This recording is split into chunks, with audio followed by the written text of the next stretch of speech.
ನಮಸ್ಕಾರ. ಶ್ರೀ ಟಿವಿ ನ್ಯೂಸ್ಗೆ ಸ್ವಾಗತ. ಈ ದಿನದ ಹೆಡ್ಲೈನ್ಸ್. ಇಂಟರ್ನೆಟ್ ಸುರಕ್ಷತೆ ಬಳಕೆ ಕುರಿತು ಜಾಗೃತಿ ಅಗತ್ಯ. ಹೆಚ್ಚುವರಿ ಜಿಲ್ಲಾಧಿಕಾರಿ ಟಿ ಜವರೇಗೌಡ. ಜಂತುಹುಳು ನಿವಾರಣೆಗೆ ಸಾಮುದಾಯಿಕ ಜಾಗೃತಿ ಅವಶ್ಯಕವಾಗಿದೆ. ಡಾಕ್ಟರ್ ಮಲ್ಲಿಕಾ ಅಭಿಮತ.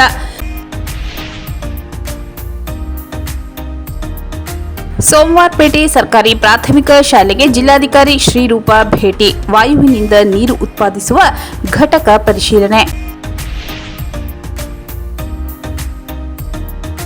ಗ್ರಾಹಕರು ಯಾವುದೇ ವಸ್ತುಗಳನ್ನು ಖರೀದಿಸುವಾಗ ಎಚ್ಚರ ವಹಿಸಬೇಕು. ಗ್ರಾಹಕ ವ್ಯಾಜ್ಯಗಳ ಪರಿಹಾರ ಆಯೋಗದ ಅಧ್ಯಕ್ಷ ಎಚ್.ಎನ್. ಶ್ರೀನಿಧಿ. ಹನೂರಿನಲ್ಲಿ ಬಾಲಕನ ಮೇಲೆ ಪಾದಯಾತ್ರೆಗೆ ತೆರಳುತ್ತಿದ್ದ ಬಾಲಕನ ಮೇಲೆ ಚಿರತೆ ದಾಳಿ. ಬಾಲಕನಿಗೆ ಗಾಯ. ಇಂಟರ್ನೆಟ್ ಸುರಕ್ಷತೆ ಬಳಕೆ ಕುರಿತು ಜಾಗೃತಿ ಅಗತ್ಯ. ಹೆಚ್ಚುವರಿ ಜಿಲ್ಲಾಧಿಕಾರಿ ಟಿ ಜವರೇಗೌಡ. ನಗರದ ಜಿಲ್ಲಾಡಳಿತ ಭವನದಲ್ಲಿರುವ ಹಳೆ ಕೆಡಿಪಿ ಸಭಾಂಗಣದಲ್ಲಿಂದು ಜಿಲ್ಲಾಡಳಿತ, ಜಿಲ್ಲಾ ಪಂಚಾಯತ್ ಮತ್ತು ಜಿಲ್ಲಾ ಮಾಹಿತಿ ಸೂಚನಾ ವಿಭಾಗದ ವತಿಯಿಂದ ಸುರಕ್ಷಿತ ಅಂತರ್ಜಾಲದ ದಿನದ ಅಂಗವಾಗಿ ಆಯೋಜಿಸಲಾಗಿದ್ದ ಜಾಗೃತಿ ಕಾರ್ಯಕ್ರಮಕ್ಕೆ ಚಾಲನೆ ನೀಡಿ ಮಾತನಾಡಿದ ಹೆಚ್ಚುವರಿ ಜಿಲ್ಲಾಧಿಕಾರಿ ಟಿ ಜವರೇಗೌಡ ಅವರು, ತಂತ್ರಜ್ಞಾನದ ಅವಲಂಬನೆ ದಿನೇ ದಿನೇ ಹೆಚ್ಚಾಗುತ್ತಿದ್ದು, ಇಂಟರ್ನೆಟ್, ಆಧುನಿಕ ತಂತ್ರಜ್ಞಾನ, ಸಾಮಾಜಿಕ ಮಾಧ್ಯಮ, ಕೃತಕ ಬುದ್ಧಿಮತ್ತೆ ಬಳಸುತ್ತಿರುವ ಇಂದಿನ ದಿನದಲ್ಲಿ ಇದರಿಂದ ಆಗಬಹುದಾದ ಉಪಯೋಗಗಳ ಬಗ್ಗೆ ಅರಿಯಬೇಕು. ಜೊತೆಗೆ ಸೈಬರ್ ಅಪರಾಧ, ಮೋಸಜಾಲದ ಬಗ್ಗೆ ಎಚ್ಚರಿಕೆ ವಹಿಸಬೇಕು. ಈ ನಿಟ್ಟಿನಲ್ಲಿ ಜಾಗೃತಿ ಮೂಡಿಸುವ ಉದ್ದೇಶದಿಂದ ಸುರಕ್ಷಿತ ಅಂತರ್ಜಾಲ ದಿನ ಆಚರಣೆಯೊಂದಿಗೆ ಕಾರ್ಯಾಗಾರ ಏರ್ಪಾಡು ಮಾಡಲಾಗಿದೆ ಎಂದು ಹೆಚ್ಚುವರಿ ಜಿಲ್ಲಾಧಿಕಾರಿಗಳು ತಿಳಿಸಿದರು. ಸೈಬರ್ ಅಪರಾಧದ ಪೊಲೀಸ್ ವಿಭಾಗದ DYSP MS Pavan Kumar internet ಪ್ರಯೋಜನ, ಅಪರಾಧ, ಸೈಬರ್ ಸುರಕ್ಷತೆ ಬಗ್ಗೆ ವಿವರಿಸಿ, ಶಿಕ್ಷಣ, ಮಾಹಿತಿ, ಸಂಪರ್ಕ ಮತ್ತು ಸಂವಹನ, ಆನ್ಲೈನ್ ಸೇವೆಗಳಿಗೆ ಇಂಟರ್ನೆಟ್ನಿಂದ ಪ್ರಯೋಜನವಾಗುತ್ತಿದೆ. ಅಲ್ಲದೆ ಇಂಟರ್ನೆಟ್ ಅಪರಾಧಗಳ ಬಗ್ಗೆ ಎಚ್ಚರಿಕೆ ವಹಿಸಬೇಕು. ಎಷ್ಟು ಸಾಧ್ಯವೋ ಅಷ್ಟು ಸುರಕ್ಷಿತ ವಿಧಾನ ಅನುಸರಿಸಬೇಕು. ಯಾವುದೇ ಸುರಕ್ಷಿತವಲ್ಲದ ಆಪ್ಗಳನ್ನು ಡೌನ್ಲೋಡ್ ಮಾಡಿಕೊಳ್ಳಬಾರದೆಂದರು. 18 ವರ್ಷದ ಒಳಗಿನ ಮಕ್ಕಳಿಗೆ ಮೊಬೈಲ್ ನೀಡಬಾರದು. ಭವಿಷ್ಯದ ದೃಷ್ಟಿಯಿಂದ ಮೊಬೈಲ್ ಗೀಳು ಅಂಟಿಕೊಳ್ಳದಂತೆ ಪೋಷಕರು ಎಚ್ಚರಿಕೆ ವಹಿಸಬೇಕೆಂದರು. ಇಲ್ಲವಾದಲ್ಲಿ ಹೆಚ್ಚು ತೊಂದರೆಗೆ ಒಳಗಾಗಬೇಕಾಗುತ್ತದೆ. ವಯಸ್ಕರು ಸಹ ಇಂಟರ್ನೆಟ್, ಸಾಮಾಜಿಕ ಜಾಲತಾಣ ಬಳಸುವಾಗ ತುಂಬಾ ಜಾಗೃತರಾಗಬೇಕು. ವೈಯಕ್ತಿಕ ಮಾಹಿತಿ ಸುರಕ್ಷತೆಗೆ ಅಗತ್ಯವಾದ ಕ್ರಮ ಪಾಲಿಸಬೇಕು. ಜವಾಬ್ದಾರಿಯುತವಾಗಿ ಪೋಸ್ಟ್ ಮಾಡಬೇಕೆಂದು ಎಂಎಸ್ ಪವನ್ ಕುಮಾರ್ ತಿಳಿಸಿದರು. ಸರ್ಕಾರಿ ಇಂಜಿನಿಯರಿಂಗ್ ಕಾಲೇಜಿನ ಸಹಾಯಕ ಪ್ರಾಧ್ಯಾಪಕರಾದ ಸಂದೀಪ್ ಮಾತನಾಡಿ, ಕೃತಕ ಬುದ್ಧಿಮತ್ತೆ ಹೆಚ್ಚು ಪರಿಣಾಮಕಾರಿಯಾಗಿರುವ ಇಂದಿನ ಯುಗದಲ್ಲಿ ಇದರ ಸಂಬಂಧಿತ ಅಪಾಯಗಳ ಅರಿವು ಸಹ ಇರಬೇಕು.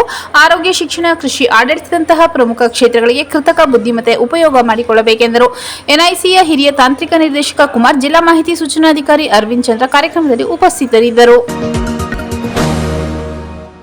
ಜಂತುಹುಳು ನಿವಾರಣೆಗೆ ಸಾಮುದಾಯಿಕ ಜಾಗೃತಿ ಅವಶ್ಯಕವಾಗಿದೆ. ಡಾಕ್ಟರ್ ಮಲ್ಲಿಕಾ ಅಭಿಮತ.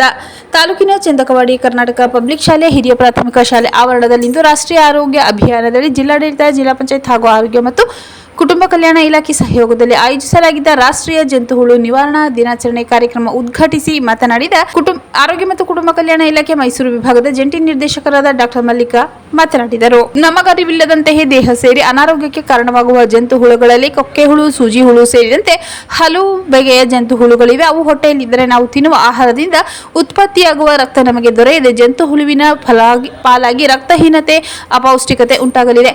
ಸುಸ್ತಾಗುವಿಕೆ, ಏಕಾಗ್ರತೆ, ನೆನಪಿನ ಶಕ್ತಿ, ರೋಗ ನಿರೋಧಕ ಶಕ್ತಿ ಕಡಿಮೆಯಾಗಲಿದ್ದು, ಈ ವಿಷ ವರ್ತುಲದಿಂದ ಪಾರಾಗಲು 1 ರಿಂದ 19 ವಯೋಮಾನದ ಮಕ್ಕಳಿಗೆ ಶಾಲಾ, ಕಾಲೇಜು ಹಾಗೂ ಅಂಗನವಾಡಿಗಳಲ್ಲಿ ಆಲ್ಫೆಂಡಾಜೋಲ್ 400 mg ಮಾತ್ರೆ ನೀಡಲಾಗುತ್ತಿದ್ದು, ಜಂತುಹುಳು ನಿವಾರಣೆಗೆ ಈ ಮಾತ್ರೆ ಸಂಜೀವಿನಿಯಾಗಿ ಪರಿಣಮಿಸಿದೆ ಎಂದರು. ಜಂತುಹುಳು ನಿವಾರಣೆಗೆ ವೈಯಕ್ತಿಕ ಸ್ವಚ್ಛತೆ ಮುಖ್ಯ ಕಾರಣ. ಮಕ್ಕಳು ಸೇರಿದಂತೆ ಎಲ್ಲ ವಯೋಮಾನದವರು ಸಾಬೂನಿನಿಂದ ಕೈ ತೊಳೆಯಬೇಕು. ನಿಯಮಿತವಾಗಿ ಉಗುರು ಕತ್ತರಿಸಬೇಕು. ಸುತ್ತಲಿನ ಪರಿಸರ ನೈರ್ಮಲ್ಯದಿಂದ ಕೂಡಿರುವಂತೆ ನೋಡಿಕೊಳ್ಳಬೇಕು. ಶುದ್ಧವಾದ ಬಿಸಿ ನೀರು, ಬೇಯಿಸಿದ ಆಹಾರ ಸೇವಿಸಬೇಕು. ಕಬ್ಬಿಣಾಂಶವಿರುವ ಸೊಪ್ಪು, ತರಕಾರಿ, ರಾಗಿ, ಬೆಲ್ಲವನ್ನು ಹೆಚ್ಚಾಗಿ ಬಳಸಬೇಕು. ಜಂತುಹುಳು ನಿವಾರಣೆ ಬಗ್ಗೆ ಶಾಲಾ ಮಕ್ಕಳು, ಪೋಷಕರಿಗೆ ಹೆಚ್ಚಿನ ಅರಿವು ಮೂಡಿಸುವ ಅಗತ್ಯವಿದೆ ಎಂದರು. ಜಿಲ್ಲಾ ಆರೋಗ್ಯ ಮತ್ತು ಕುಟುಂಬ ಕಲ್ಯಾಣಾಧಿಕಾರಿ ಡಾಕ್ಟರ್ ಎಸ್. ಚಿದಂಬರ ರವರು ಕಾರ್ಯಕ್ರಮದಲ್ಲಿ ಹಾಜರಿದ್ದ ಶಾಲಾ ಮಕ್ಕಳಿಗೆ, ನೀವು ಸಸ್ಯಾಹಾರಿಗಳು, ಮಾಂಸಾಹಾರಿಗಳು, ಬಯಲು ಮಲ ವಿಸರ್ಜನೆ ಇನ್ನೂ ಚಾಲ್ತಿಯಲ್ಲಿದೆ ಅಥವಾ ಮನೆಯಲ್ಲಿನ ಶೌಚಾಲಯ ಬಳಸುತ್ತೀರಿ? ಹೀಗೆ 10 ಹಲವು ಪ್ರಶ್ನೆ ಕೇಳಿ ಮಕ್ಕಳೊಂದಿಗೆ ನೇರವಾಗಿ ಸಂವಾದ ನಡೆಸಿದರು. ಆರೋಗ್ಯ ವರ್ಧನೆಗಾಗಿ ಮನೆಯ ಹಿತ್ತಲಲ್ಲಿ ಬೆಳೆಯುವ ಎಲ್ಲಾ ಸೊಪ್ಪು ಮತ್ತು ತರಕಾರಿಗಳನ್ನು ಶಕ್ತಿಯುತ ಆಹಾರವಾಗಿ ಸೇವಿಸಬೇಕು. ವೈಯಕ್ತಿಕ ಸಾರ್ವಜನಿಕ ಸ್ವಚ್ಛತೆ ಬಗ್ಗೆ ಗಮನ ಹರಿಸಬೇಕೆಂದರು. ಆಲ್ಫೆಂಡಾಜೋಲ್ ಮಾತ್ರೆ ಜಂತು ಹುಳು ನಿವಾರಣೆಗೆ ರಾಮಬಾಣ ರಾಷ್ಟ್ರೀಯ ಆರೋಗ್ಯ ಅಭಿಯಾನ ಕಾರ್ಯಕ್ರಮದ 2015ರಿಂದ ಫೆಬ್ರವರಿ 10 ಮತ್ತು ಆಗಸ್ಟ್ 10ರಂದು ವರ್ಷಕ್ಕೆ 2 ಬಾರಿ ಜಿಲ್ಲಾದ್ಯಂತ ಜಂತು ಹುಳು ನಿವಾರಣಾ ಜಾಗೃತಿಗೆ ಮಕ್ಕಳಿಗೆ ಈ ಮಾತ್ರೆ ನೀಡಲಾಗುತ್ತಿದೆ. ಜಿಲ್ಲೆಯ ಕಾಡಂಚಿನ ಗ್ರಾಮಗಳಲ್ಲಿ, ಅರಣ್ಯ ಪ್ರದೇಶಗಳಲ್ಲಿ ಮಕ್ಕಳು ಹಾಗೂ ಮಹಿಳೆಯರಲ್ಲಿ ಅಪೌಷ್ಟಿಕತೆ, ರಕ್ತಹೀನತೆ ಹೆಚ್ಚಾಗಿ ಕಂಡುಬಂದಿದೆ. ಇದನ್ನು ತಡೆಯಲು ವ್ಯಾಪಕವಾಗಿ ಅರಿವು ಶಿಬಿರ ನಡೆಸಿ ಆರೋಗ್ಯ ತಪಾಸಣೆ ನಡೆಸಲಾಗುತ್ತಿದೆ.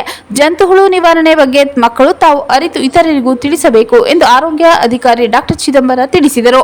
ಪ್ರಾಸ್ತಾವಿಕವಾಗಿ ಮಾತನಾಡಿದ ಜಿಲ್ಲಾ ಆರ್ಸಿಎಚ್ ಅಧಿಕಾರಿ ಡಾಕ್ಟರ್ ರಾಜೇಶ್ ಕುಮಾರ್, ಇಂದಿನಿಂದ ಫೆಬ್ರವರಿ 16ರವರೆಗೆ ಜಿಲ್ಲೆಯಾದ್ಯಂತ ರಾಷ್ಟ್ರೀಯ ಜಂತು ಹುಳು ನಿವಾರಣಾ ಕಾರ್ಯಕ್ರಮ ಹಮ್ಮಿಕೊಂಡಿದ್ದು, ಜಿಲ್ಲೆಯ ಎಲ್ಲ ಸರ್ಕಾರಿ, ಖಾಸಗಿ ಶಾಲಾ, ಕಾಲೇಜು, ಅಂಗನವಾಡಿ ಮಕ್ಕಳಿಗೆ ಉಚಿತವಾಗಿ ಮಾತ್ರೆ ನೀಡಲಾಗುತ್ತಿದೆ. ವಿವಿಧ ಇಲಾಖೆಗಳ ಸಹಭಾಗಿತ್ವದಲ್ಲಿ ಚಾಮರಾಜನಗರ ತಾಲೂಕು, ಗುಂಡ್ಲುಪೇಟೆ, ಹನ್ನೂರು, ಯಳಂದೂರು ಸೇರಿದಂತೆ ಒಟ್ಟಾರೆ ಜಿಲ್ಲೆಯಲ್ಲಿ 2,07,096 ಮಕ್ಕಳಿಗೆ ಜಂತು ಹುಳು ಮಾತ್ರೆ ನೀಡುವ ಗುರಿ ಹೊಂದಲಾಗಿದೆ ಎಂದು ಈ ವೇಳೆ ಕಾರ್ಯಕ್ರಮದಲ್ಲಿ ಜಂತು ಹುಳು ನಿವಾರಣಾ ಜಾಗೃತಿ ಕುರಿತ ಪೋಸ್ಟರ್ ಬಿಡುಗಡೆಗೊಳಿಸಲಾಯಿತು. ವೇದಿಕೆ ಕಾರ್ಯಕ್ರಮದ ಬಳಿಕ ಕರ್ನಾಟಕದ ಮೆದುಳು ಆರೋಗ್ಯ ಉಪಕ್ರಮದಡಿ ರಾಷ್ಟ್ರೀಯ ಅಪಸ್ಮಾರ ದಿನದ ಅಂಗವಾಗಿ ಶಾಲಾ ವಿದ್ಯಾರ್ಥಿಗಳಿಂದ ಜಾಗೃತಿ ಜಾಥಾ ಏರ್ಪಡಿಸಲಾಗಿತ್ತು. ಜಾಥಾದಲ್ಲಿ ಆರೋಗ್ಯ ಮತ್ತು ಕುಟುಂಬ ಕಲ್ಯಾಣ ಇಲಾಖೆ ಮೈಸೂರು ವಿಭಾಗದ ಜಂಟಿ ನಿರ್ದೇಶಕರಾದ ಡಾಕ್ಟರ್ ಮಲ್ಲಿಕಾ ಅವರು ಮಕ್ಕಳಿಗೆ ಪ್ರತಿಜ್ಞಾ ವಿಧಿ ಬೋಧಿಸಿದರು.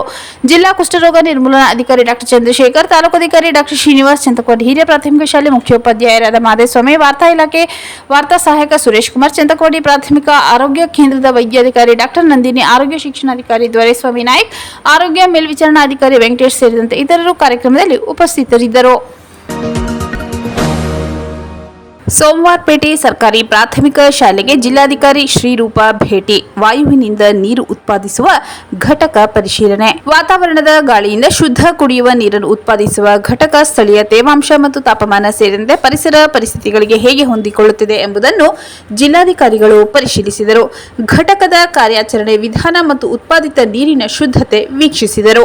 ಸೋಮವಾರಪೇಟೆ ಸರ್ಕಾರಿ ಪ್ರಾಥಮಿಕ ಶಾಲೆಗೆ ಜಿಲ್ಲಾಧಿಕಾರಿ ಶ್ರೀರೂಪಾ ಅವರು ಭೇಟಿ ನೀಡಿ ಏರೋ ವಾಟರ್ ಕಂಪನಿಯ ಶಾಲೆಯಲ್ಲಿ ಅಳವಡಿಸಿರುವ ದಿನಕ್ಕೆ 100 ಲೀಟರ್ ಸಾಮರ್ಥ್ಯದ ವಾಯುವಿನಿಂದ ನೀರು ಉತ್ಪಾದಿಸುವ ಘಟಕದ ಕಾರ್ಯವೈಖರಿ ಪರಿಶೀಲಿಸಿದರು. ಅಂತರ್ಜಲ ಕುಸಿತವಾಗುತ್ತಿರುವುದು ಹಾಗೂ ಮುಂದಿನ ದಿನದಲ್ಲಿ ತೀವ್ರ ಬೇಸಿಗೆ ಎದುರಾಗುವ ಹಿನ್ನೆಲೆ ಶುದ್ಧ ಕುಡಿಯುವ ನೀರಿನ ಅವಶ್ಯಕತೆ ಹೆಚ್ಚಿರುವ ಆದಿವಾಸಿ ವಸತಿ ಹಾಗೂ ಶಾಲೆಗಳಲ್ಲಿ ಇಂತಹ ವಾಯುವಿನಿಂದ ನೀರು ಉತ್ಪಾದಿಸುವ ಘಟಕಗಳನ್ನು ಸ್ಥಾಪಿಸುವ ಸಾಧ್ಯತೆ ಕುರಿತು ಚರ್ಚೆ ನಡೆಯುತ್ತಿದೆ. ನೀರಿನ ಕೊರತೆ ಮತ್ತು ಅಂತರ್ಜಲ ಕುಸಿತದಂತಹ ದೀರ್ಘಕಾಲಿಕ ಸಮಸ್ಯೆಗಳಿಗೆ ವಾಯುವಿನಿಂದ ನೀರು ಉತ್ಪಾದಿಸುವ ತಂತ್ರಜ್ಞಾನಗಳು ಪರಿಣಾಮಕಾರಿಯಾಗಿ ಪರಿಹಾರವಾಗಿದೆ. ಜಿಲ್ಲೆಯಲ್ಲಿ ದೂರದ ಹಾಗೂ ಆದಿವಾಸಿ ಪ್ರದೇಶಗಳಲ್ಲಿ ಇಂತಹ ನವೀನ ತಂತ್ರಜ್ಞಾನಗಳನ್ನು ಅಳವಡಿಸುವುದು ಸುಸ್ಥಿರ ಮತ್ತು ಭವಿಷ್ಯ ನಿರ್ದೇಶಿತ ಅಭಿವೃದ್ಧಿಯತ್ತ ಜಿಲ್ಲಾಡಳಿತದ ಬದ್ಧತೆಯನ್ನು ತೋರಿಸುತ್ತದೆ. ಶಾಲಾ ಭೇಟಿ ವೇಳೆ ಜಿಲ್ಲಾಧಿಕಾರಿಗಳು ಶಾಲೆಯ ಎಲ್ಲ ತರಗತಿಗಳಿಗೆ ಭೇಟಿ ನೀಡಿ ವಿದ್ಯಾರ್ಥಿಗಳೊಂದಿಗೆ ಅವರ ಕಲಿಕೆ ಕುರಿತು ಸಂವಾದ ನಡೆಸಿದರು. ಶಾಲೆಯ ಶೈಕ್ಷಣಿಕ ವಾತಾವರಣ ಪರಿಶೀಲಿಸಿದರು. ಶಾಲೆಯ ಅಗತ್ಯ ಮತ್ತು ಮೂಲಭೂತ ಸೌಕರ್ಯಗಳ ಕುರಿತು ಪ್ರಸ್ತಾವನೆ ಸಲ್ಲಿಸುವಂತೆ ಕ್ಷೇತ್ರ ಶಿಕ್ಷಣಾಧಿಕಾರಿಗಳಿಗೆ ಸೂಚನೆ ನೀಡಿದರು. ಗ್ರಾಹಕರು ಯಾವುದೇ ವಸ್ತುಗಳನ್ನು ಖರೀದಿಸುವಾಗ ಎಚ್ಚರ ವಹಿಸಬೇಕು. ಗ್ರಾಹಕ ವ್ಯಾಜ್ಯಗಳ ಪರಿಹಾರ ಆಯೋಗದ ಅಧ್ಯಕ್ಷ ಎಚ್.ಎನ್. ಶ್ರೀನಿಧಿ. ನಗರದ ಶ್ರೀಗಂಧ ಮಹಿಳಾ ಅಭಿವೃದ್ಧಿ ಸಂಘ, ಜಿಲ್ಲಾ ಗ್ರಾಹಕರ ಮಾಹಿತಿ ಕೇಂದ್ರ, ಆಹಾರ ನಾಗರಿಕ ಸರಬರಾಜು ಮತ್ತು ಗ್ರಾಹಕರ ವ್ಯವಹಾರ ಇಲಾಖೆ, ಕಾನೂನು ಮಾಪನ ಶಾಸ್ತ್ರ, ಜಿಲ್ಲಾ ಗ್ರಾಹಕ ವ್ಯಾಜ್ಯಗಳ ಪರಿಹಾರ ಆಯೋಗ ಹಾಗೂ ಸರ್ಕಾರಿ ಪ್ರೌಢಶಾಲೆ ದೊಡ್ಡರಾಯಪೇಟೆ ಇವರ ಸಹಯೋಗದಲ್ಲಿ ತಾಲೂಕಿನ ದೊಡ್ಡರಾಯಪೇಟೆ ಸರ್ಕಾರಿ ಪ್ರೌಢಶಾಲೆಯಲ್ಲಿ ಇಂದು ನಡೆದ ಗ್ರಾಹಕ ಹಕ್ಕು ಮತ್ತು ಜಾಗೃತಿ ಕುರಿತು ಕಾರ್ಯಕ್ರಮವನ್ನು ಉದ್ಘಾಟಿಸಿ ಮಾತನಾಡಿದ ಚಾಮರಾಜನಗರ ಗ್ರಾಹಕ ವ್ಯಾಜ್ಯಗಳ ಪರಿಹಾರ ಆಯೋಗದ ಅಧ್ಯಕ್ಷರಾದ ಎಚ್.ಎಸ್. ಶ್ರೀನಿಧಿ ತಿಳಿಸಿದರು. ಮನುಷ್ಯನು ಜನಿಸಿದ ದಿನಾಂಕದಿಂದ ಗ್ರಾಹಕನೇ ಎಂದು ತಿಳಿದಿರಬೇಕು. ಯಾವುದೇ ವಸ್ತುಗಳನ್ನು ಅಂಗಡಿಗಳಲ್ಲಿ ಕೊಂಡುವಾಗ ಅಳತೆ ನೋಡಿಕೊಳ್ಳಬೇಕು, ಜೊತೆಗೆ ರಶೀದಿ ಪಡೆಯಬೇಕೆಂದು ಹೇಳಿದರು. ಭಾರತ ಸರ್ಕಾರ 1986ರಂದು ಒಂದು ಕಾನೂನು ಹೊರಡಿಸಿ ನಮ್ಮ ದೇಶದ ಗ್ರಾಹಕರಿಗೆ ವ್ಯಾಪಾರ ಮಾಡುವಾಗ ಅವರಿಗಾಗುವ ಅನೇಕ ಮೋಸ, ವಂಚನೆ, ಸೇವೆಗಳಲ್ಲಿ ನ್ಯೂನತೆಗಳನ್ನು ಸರಿಪಡಿಸುವ ಈ ನಿಟ್ಟಿನಲ್ಲಿ ಗ್ರಾಹಕರಿಗೆ ಶೀಘ್ರ ನ್ಯಾಯ ಒದಗಿಸುವ ದೃಷ್ಟಿಯಿಂದ ಗ್ರಾಹಕ ಸಂರಕ್ಷಣಾ ಕಾಯ್ದೆ 1986 ಜಾರಿಗೆ ತಂದಿದೆ. ಮೋಸದಿಂದ ಗ್ರಾಹಕರ ರಕ್ಷಣೆಗಾಗಿ ಕಾನೂನನ್ನು ರೂಪಿಸುವ ಉದ್ದೇಶದಿಂದ ಗ್ರಾಹಕ ಸಂರಕ್ಷಣೆ ಕಾನೂನು 2019 ತಂದಿದ್ದು, ಈ ಕಾಯ್ದೆಯು ದಿನಾಂಕ 24/7/2020ರಂದು ಜಾರಿಗೆ ಬಂದಿರುತ್ತದೆ. ಇಂತಹ ಮಾಹಿತಿಯನ್ನು ವಿದ್ಯಾರ್ಥಿಗಳು ತಿಳಿದಿರಬೇಕೆಂದರು. ಜಿಲ್ಲಾ ಗ್ರಾಹಕ ವ್ಯಾಜ್ಯಗಳ ಪರಿಹಾರ ಆಯೋಗದ ಮಹಿಳಾ ಸದಸ್ಯರಾದ ಭಾರತಿ ಮಾತನಾಡಿ, ವಿದ್ಯಾರ್ಥಿಗಳು ಶಾಲೆಯ ಮುಂಭಾಗದಲ್ಲಿ ಮಾರಾಟ ಮಾಡುವ ತಿಂಡಿ ತಿನ್ನುವ ಬದಲು ಅದು ಉತ್ತಮ ಗುಣಮಟ್ಟದ ಪದಾರ್ಥ ಎಂದು ತಿಳಿಯಬೇಕು. ನಂತರ ಪ್ಯಾಕಿನ ಮೇಲೆ ದಿನಾಂಕ ನೋಡಿ ನಂತರ ಪಡೆಯಬೇಕು. ಯಾವುದೇ ವಸ್ತು ಕೊಳ್ಳಬೇಕಾದರೆ ರಶೀದಿ ಪಡೆದರೆ ಮಾತ್ರ ದಾವೆ ಹೂಡಲು ಸಾಧ್ಯ ಎಂದರು. ವೇದಿಕೆ ಕಾರ್ಯಕ್ರಮದಲ್ಲಿ ಜಿಲ್ಲಾ ಗ್ರಾಹಕ ಮಾಹಿತಿ ಕೇಂದ್ರದ ಸಂಯೋಜಕರಾದ ಶಿವರಾಜಮ್ಮ, ಶಾಲೆಯ ವಿದ್ಯಾರ್ಥಿಗಳಲ್ಲಿ ಅರಿವು ಮೂಡಿಸುವ ಉದ್ದೇಶದಿಂದ ಇಂತಹ ಕಾರ್ಯಕ್ರಮ ಆಯೋಜನೆ ಮಾಡಲಾಗುತ್ತಿದೆ. ವಿದ್ಯಾರ್ಥಿಗಳು ಸಹ ಗ್ರಾಹಕರೇ, ಅಂಗಡಿಗಳಲ್ಲಿ ಖರೀದಿಸುವ ವಸ್ತುಗಳಿಗೆ ರಶೀದಿ ಪಡೆದರೆ ಉತ್ತಮ ಎಂದು ಹೇಳಿದರು. ಪ್ರೌಢಶಾಲಾ ಮುಖ್ಯ ಶಿಕ್ಷಕಿ ವನಜಾಕ್ಷಿ ಎನ್ವಿ ಮಾತನಾಡಿದರು. ಕಾರ್ಯಕ್ರಮದ ಅಧ್ಯಕ್ಷತೆಯನ್ನು ಶ್ರೀಗಂಧ ಮಹಿಳಾ ಅಭಿವೃದ್ಧಿ ಸಂಘದ ಅಧ್ಯಕ್ಷೆ ಉಮಾ ವಹಿಸಿದರು. ಈ ಸಂದರ್ಭದಲ್ಲಿ ಶಾಲೆಯ ಶಿಕ್ಷಕರಾದ ರೇಚಣ್ಣ, ಕೆಂಪಣ್ಣ, ಜಗನ್ಮೋಹನ್ ಹಾಗೂ ವಿದ್ಯಾರ್ಥಿಗಳು ಉಪಸ್ಥಿತರಿದ್ದರು. ಹನೂರಿನಲ್ಲಿ ಬಾಲಕನ ಮೇಲೆ ಪಾದಯಾತ್ರೆಗೆ ತೆರಳುತ್ತಿದ್ದ ಬಾಲಕನ ಮೇಲೆ ಚಿರತೆ ದಾಳಿ, ಬಾಲಕನಿಗೆ ಗಾಯ. ಹನೂರು ತಾಲೂಕಿನ ಮಲೆಮಹದೇಶ್ವರ ಬೆಟ್ಟಕ್ಕೆ ಪಾದಯಾತ್ರೆ ಮೂಲಕ ತೆರಳುತ್ತಿದ್ದ ಬಾಲಕನ ಮೇಲೆ ಚಿರತೆ ದಾಳಿ ಮಾಡಿ ಗಾಯಗೊಳಿಸಿರುವ ಘಟನೆ ಇಂದು ಬೆಳಿಗ್ಗೆ ನಡೆದಿದೆ. ರಾಮನಗರ ಜಿಲ್ಲೆಯ ಚನ್ನಪಟ್ಟಣ ತಾಲೂಕಿನ ಬುವಳಿ ಗ್ರಾಮದ ಶ್ರೇಯಸ್ ಚಿರತೆ ದಾಳಿಯಿಂದ ಗಾಯಗೊಂಡ ಬಾಲಕ. ಮಹಾಶಿವರಾತ್ರಿ ಜಾತ್ರಾ ಮಹೋತ್ಸವ ಪ್ರಯುಕ್ತ ಮಹದೇಶ್ವರ ಬೆಟ್ಟಕ್ಕೆ ಲಕ್ಷಾಂತರ ಭಕ್ತಾದಿಗಳು ಪಾದಯಾತ್ರೆ ಮೂಲಕ ತೆರಳುವುದು ವಾಡಿಕೆ. ಅದರಂತೆ ಪಾದಯಾತ್ರೆ ಮೂಲಕ ಪೊನ್ನಾಚಿ ಕ್ರಾಸ್ನಿಂದ ತಲುಪಿ ನಂತರ ಮುಂದೆ ಅರಣ್ಯ ಪ್ರದೇಶದಲ್ಲಿ ತೆರಳುತ್ತಿದ್ದಾಗ ಬಾಲಕನೋರ್ವನ ಮೇಲೆ ಚಿರತೆ ದಾಳಿ ಮಾಡಿದೆ ಎಂದು ಪಾದಯಾತ್ರಿಗಳು ಮಾಹಿತಿ ನೀಡಿದ್ದಾರೆ. ಸುದ್ದಿ ತಿಳಿಯುತ್ತಿದ್ದಂತೆ ಘಟನಾ ಸ್ಥಳಕ್ಕೆ ಮಹದೇಶ್ವರ ಬೆಟ್ಟ ಪೊಲೀಸ್ ಠಾಣೆ ಇನ್ಸ್ಪೆಕ್ಟರ್ ಜಗದೀಶ್ ಹಾಗೂ ಅರಣ್ಯ ಇಲಾಖೆ ಸಿಬ್ಬಂದಿ ತೆರಳಿ ಪರಿಶೀಲನೆ ನಡೆಸುತ್ತಿದ್ದಾರೆ ಎಂದು ತಿಳಿದುಬಂದಿದೆ. ಗಾಯಗೊಂಡಿದ್ದ ಬಾಲಕನ ಜೊತೆಯಲ್ಲಿದ್ದ ಭಕ್ತಾದಿಗಳು ಬಸ್ನ ಮೂಲಕ ಮಹದೇಶ್ವರ ಬೆಟ್ಟದ ಪ್ರಾಥಮಿಕ ಆರೋಗ್ಯ ಕೇಂದ್ರಕ್ಕೆ ಕರೆದೊಯ್ದು ಚಿಕಿತ್ಸೆ ಕೊಡಿಸಿದ್ದಾರೆ ಎನ್ನಲಾಗಿದೆ. ಈ ವೇಳೆ ಪಾದಯಾತ್ರೆ ಮೂಲಕ ತೆರಳುತ್ತಿದ್ದ ಪಾದಯಾತ್ರಿಕರಿಗೆ ಒಂದು ಬೃಹತ್ ಗಾತ್ರದ ಚಿರತೆ ಹಾಗೂ ಒಂದು ಚಿಕ್ಕ ಚಿರತೆ ಕಾಣಿಸಿಕೊಂಡಿದೆ ಎನ್ನಲಾಗಿದ್ದು, ಪಾದಯಾತ್ರಿಗಳು ಆತಂಕಗೊಂಡಿದ್ದಾರೆ.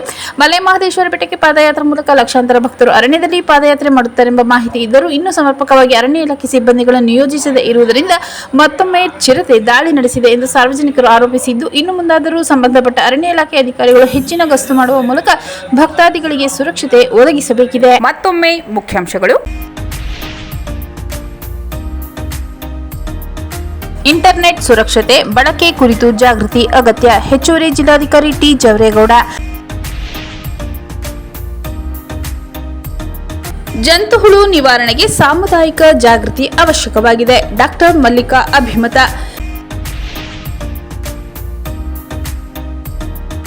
ಸೋಮವಾರಪೇಟೆ ಸರ್ಕಾರಿ ಪ್ರಾಥಮಿಕ ಶಾಲೆಗೆ ಜಿಲ್ಲಾಧಿಕಾರಿ ಶ್ರೀರೂಪಾ ಭೇಟಿ. ವಾಯುವಿನಿಂದ ನೀರು ಉತ್ಪಾದಿಸುವ ಘಟಕ ಪರಿಶೀಲನೆ.